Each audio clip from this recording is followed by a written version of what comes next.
भारत माता की। खुड़िया के मेरे सभी परिवार वालों को हृदय से नमन।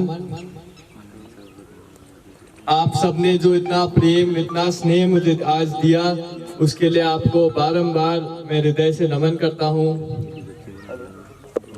परिवार एक ऐसी चीज होती है जो हमें बांध के रखती है, और मैं आज परिवार इसीलिए कह रहा हूँ क्योंकि आपके जीवन में भी आपने देखा होगा, घोड़ी पर बैठ के बैंड बाजे के साथ घर पे ही आते हैं आदमी।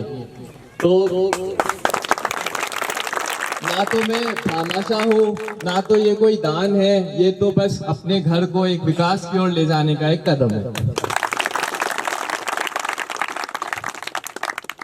मुझे याद आता है, क्योंकि यहाँ पे युवा शक्ति मौजूद है, तो कई वर्ष पूर्व एक युवा अपने शादी के मंडप में बैठा था और वहां पे पंडित जी मंत्र उच्चारण करते हैं। उसमें कहते हैं शुभ मंगल सावधान।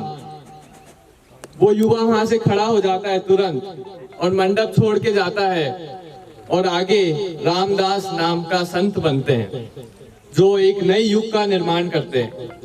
आज हमारे जीवन में हम कितनी बार सावधान शब्द सुनते हैं, लेकिन कभी भी हम संचेत नहीं होते कि हम जीवन में क्या कर रहे हैं।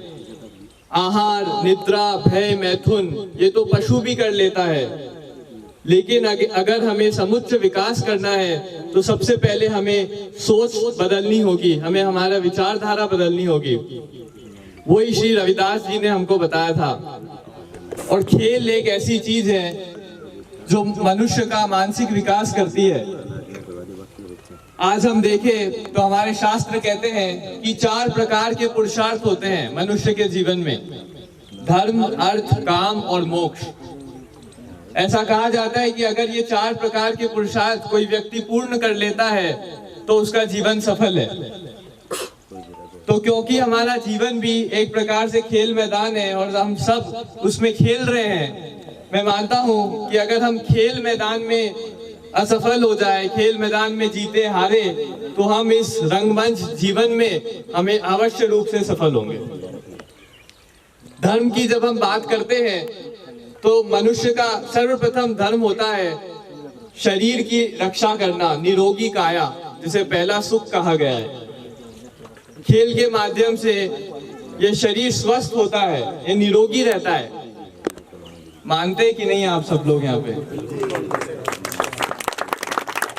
तो यदि हम हमारे बच्चों को प्रेरित करें खेल की ओर जाने के लिए, जैसे कोरोना काल में हमने देखा कि अक्सर जो लोग खेल कूद में थे, एथलीट्स थे, उनको कोरोना का कम प्रभाव हुआ है, नहीं के बराबर। ये खेल का एक सबसे बड़ा गिफ्ट जिसे हम कहें। दूसरे पुरुषार्थ की अगर हम बात करें तो अर्थ। हम आज एक आर्थिक युग में जी रहे हैं जहाँ पे अर्थ कमाने के लिए प्रत्येक मनुष्य अपने प्रयास कर रहा है, अपने पैतरे डाल रहा है। तो अर्थ को कमाने के लिए सबसे पहले प्रतिस्पर्धा वाली भावना मनुष्य में जब जागती है कि भाई उद्योग चल रहे हैं, आज हम कॉम्पिटिटिव एग्जाम्स देते हैं, एक से बढ़कर एक, हमें जीतने का एक मोटिवेशन जो चाहिए वो अवश्य रूप से खेल ही सिखाता है। क्योंकि इस मैदान में हम जो सीखते हैं वो हमें कंपटीशन में भी मदद करता है, और आर्थिक युग में जीतने के लिए कंपटीशन जरूरी है। कंपटीशन में अक्सर हम देखते हैं कि कभी भाई भाई का दुश्मन हो जाए, कोई माता पिता से दुश्मनी पाल लेता है अगर कंपटीशन गलत हो जाए तो कृष्ण ने बहुत बढ़िया चीज सिखाई थी कि खेल हमेशा कंपटीशन नहीं होता है, खेल सहयोगात्मक भी होता है। अभी जन्माष्टमी का पावन अवसर आ रहा है, उसमें दही हंडी लगती है। कृष्ण ने सिखाया था कि सब मिलकर दही हंडी फोड़ो, सब मिलकर अगर खेल खेलेंगे, टीम वर्क सीखेंगे, तो अवश्य रूप से अर्थ भी कमा सकेंगे, जीवन में कभी विफल नहीं होंगे।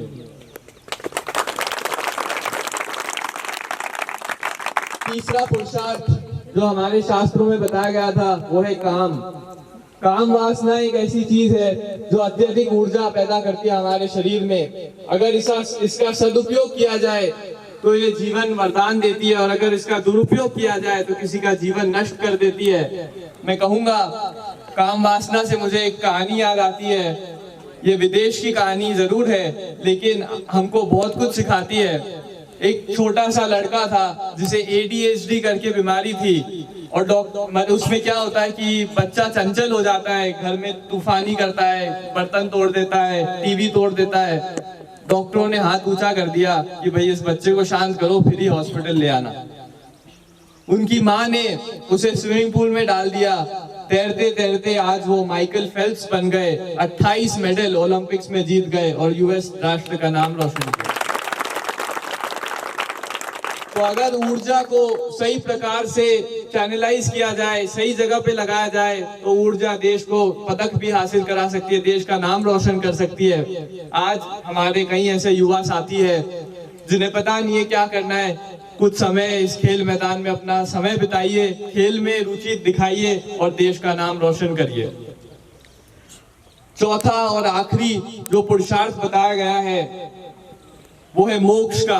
मोक्ष अर्थात मुक्ति। एक सज्जन ने क्या खूब कहा था कि आजकल के युवा बड़ी सोच नहीं रखते हैं, संकुचित जीते, नौकरियों के पीछे भागते हैं। तो मैं कहना चाहता हूं, जैसी संगत वैसी रंगत। अगर आप चार दीवारी में छत के नीचे रहोगे तो आप छत जितना ही सोच पाओगे, और खुले आसमान में खेल मैदान में घूमोगे तो आसमान की ऊंचाइयां छू पाओगे। तो जीवन संघर्षों भरा है और खेल एक ऐसा माध्यम है जो इस संघर्षमय जीवन में हमें विजय प्राप्त करना सिखाता है। मैं मेरे इस संबोधन को एक छोटी सी कविता से समाप्त करना चाहूंगा। संघर्ष के लेकर जब हम बात करते हैं तो लोहा जितना तपता है उतनी ही ताकत भरता है, सोने को जितनी आग लगे वो उतना प्रखर निखरता है, हीरे को जितनी धार लगे वो उतना खूब चमकता है, मिट्टी का बर्तन तपता है तब धुन पर खूब खनकता है।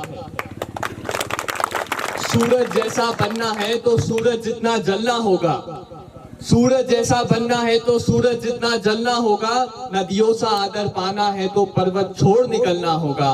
और हम आदम के बेटे हैं, और हम आदम के बेटे हैं, क्यों सोचे राह सरल होगा।